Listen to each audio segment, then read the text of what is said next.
Hello, dear friends, and welcome back to MOJTFUN. I'm so glad you've chosen to join me here in our shared space for quiet reflection and gentle stories.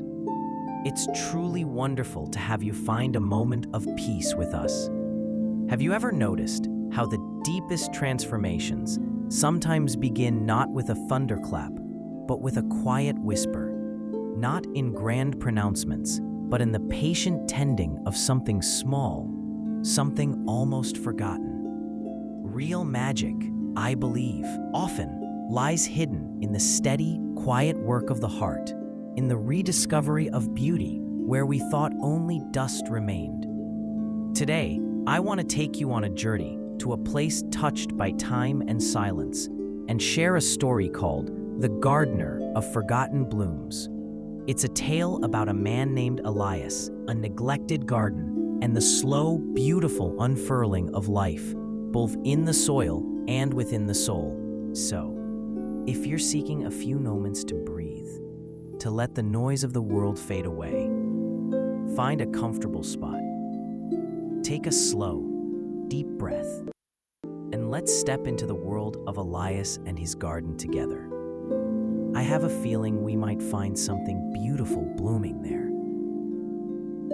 In a quiet lane, nestled between houses that bustled with life, stood Elias's home. It was a place that seemed to hold its breath. The paint was weathered. The shutters often remained closed even on sunny days, and the silence clung heavy around it, a silence mirrored in Elias himself. He lived alone, moving through his days like a shadow.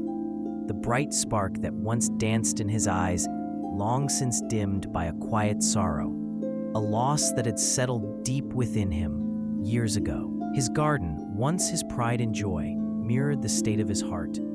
It was a tangled tapestry of neglect. Weeds grew thick and defiant, choking the life out of what might have been. Thorny vines snaked across cracked pathways, and the ghosts of forgotten colors lingered only in memory. Neighbors sometimes glanced over the fence with sympathetic sighs, remembering the vibrant blooms that once spilled over the walls, tended by Elias and his beloved wife, Ilara.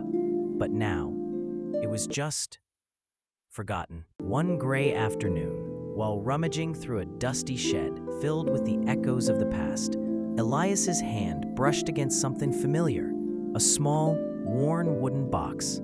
Inside lay a collection of seed packets, their illustrations faded but still hinting at the promises they held. Crimson poppies, sky blue forget-me-nots, sunflowers that reached for the light. One packet, depicting delicate lavender, slipped from his fingers. As he bent to pick it up, the faint, almost imperceptible scent of dried lavender met him, a ghost of Ilara's favorite fragrance. He stood there for a long moment, the packet clutched in his hand, a wave of memory washing over him, Ilara's laughter, mingling with the buzz of bees, the feel of warm earth, the simple joy of watching life emerge from a tiny seed. He hadn't touched the garden since she'd gone. The pain had been too sharp, the silence too loud. But that day, something shifted. Perhaps it was the scent. Perhaps just the weight of the silence finally becoming unbearable. With a sigh that seemed to carry years of stillness, Elias walked out into the overgrown wilderness of his backyard. He didn't have a grand plan. He simply found an old rusted trowel and knelt by a small patch near the back door, the one spot where a sliver of sunlight managed to pierce the gloom. The work was hard. His muscles ached from disuse. The roots of the weeds were stubborn, clinging fiercely to the soil. Sweat beaded on his forehead. For the first hour, there was no joy in it, only the dull, mechanical act of clearing, of wrestling with neglect. He felt clumsy, disconnected, almost resentful of this patch of earth that demanded effort he wasn't sure he had. But then, as he pulled away a particularly thick clump of dandelions, he saw it. Tucked beneath, pale but resilient, was a single, tiny snowdrop bulb pushing a fragile green shoot towards the light. It was so small, so easily overlooked, yet fiercely determined to live. Elias paused, his breath catching. He remembered planting those bulbs with Alera one autumn, her hands gentle as she tucked them into the cool earth. He stared at the tiny spear of green for a long time. It wasn't a miracle, not really. Just nature persisting, yet in that small sign of life, a tiny crack appeared in the wall around his heart. He didn't plant the lavender seeds that day, but he carefully cleared the space around the snowdrop, giving it room to breathe. The next day, he returned, and the day after. Slowly, tentatively, Elias began to reclaim his garden. He started small, clearing one patch, then another. He learned the rhythm again, the pull of the weeds, the turn of the soil, the quiet satisfaction of creating order from chaos. He unearthed forgotten rose bushes, their thorny branches bare, but still alive. He pruned back the unruly vines, letting light reach the shadowed corners. He didn't speak much, but the silence began to change.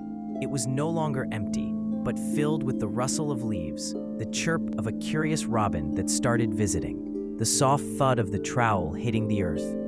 He found more forgotten survivors, hardy perennials pushing through the neglect, a patch of mint stubbornly fragrant, the gnarled trunk of an old apple tree still holding the promise of blossom. Weeks turned into months.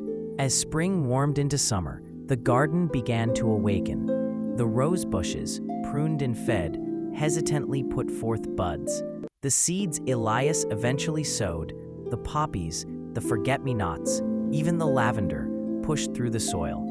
Color began to seep back into the landscape, tentative at first, then bolder. A fragrant symphony of scents replaced the smell of decay. Bees, long absent, returned to hum their busy tune. And as the garden transformed, so did Elias. The deep lines etched by sorrow on his face seemed to soften. A quiet contentment settled in his eyes. He started leaving the shutters open, letting the sunlight spill into his home.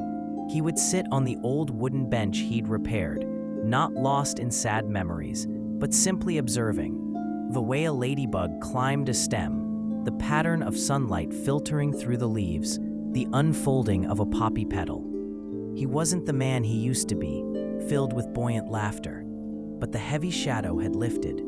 He had found a quiet peace, a gentle connection to the pulse of life, beating steadily in the earth beneath his hands. One late summer evening, a little girl from next door, chasing a butterfly, peered over the fence. Her eyes widened at the burst of color. "It's beautiful," she exclaimed, pointing at a particularly vibrant patch of zinnias. Elias looked up, startled. He hadn't spoken to the neighbors much in years. He simply nodded, a small, shy smile touching his lips. The next morning, he cut a single, perfect zinnia and quietly left it on their doorstep. He didn't need words. The flower, vibrant and alive, spoke for itself. It was a simple offering, a bridge built of petals, connecting his rediscovered world to the one outside his gate. The garden didn't erase his sorrow, but it gave him a place to put his hands, his heart, his quiet hope. It taught him that even after the longest winter, life finds a way, that beauty can be coaxed from neglect, and that the most precious blooms are often the ones we tend with patience, love, and the courage to start again, even when we feel forgotten ourselves. And so Elias found his way back, not by searching for grand miracles, but by tending to the small, forgotten corners of his world and his heart. The gardener of forgotten blooms reminds us, doesn't it, that healing often comes quietly, patiently, like a seed pushing through the soil. It speaks of the resilience of life and the gentle power found in simple, consistent care. Perhaps we all have forgotten gardens within us or around us, passions left untended, connections needing gentle care, small joys waiting to be rediscovered. What part of Elias's story resonated with you today?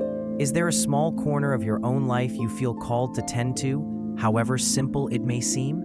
I would genuinely love to hear your thoughts and reflections in the comments below. Reading your words, knowing we're sharing these moments, truly brightens my journey here. If this story brought you a measure of peace or sparked a gentle thought, perhaps consider giving this video a like. It helps others who might be seeking a quiet space like this to find our little sanctuary. And of course, if you haven't already, do consider subscribing to MOJTFUN and perhaps click that little notification bell beside it. That way you won't miss the next story or piece of calming music we share. Thank you, truly, for being here, for listening with an open heart. Wherever you are in the world right now, I hope you feel a sense of calm, and may you find reasons, both big and small, to nurture the blooms in your own life. Until our next story, take good care and be well.